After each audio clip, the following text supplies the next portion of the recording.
Сьогодні запікала ось такий сирник. Вага його була 1,5 кілограма. Без борошна, без манки, з мінімум цукру.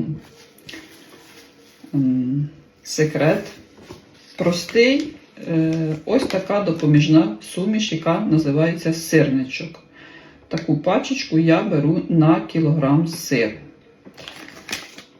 А так, звичайний сирник. Яйці, по бажанню родзинки. Рецепт буде під відео, але не буде самого відео, як я його робила, тому що не думала, що буде цікавий комусь такий сирник. Ось дивіться. Це все, що залишилось у нас з 1,5 кілограма.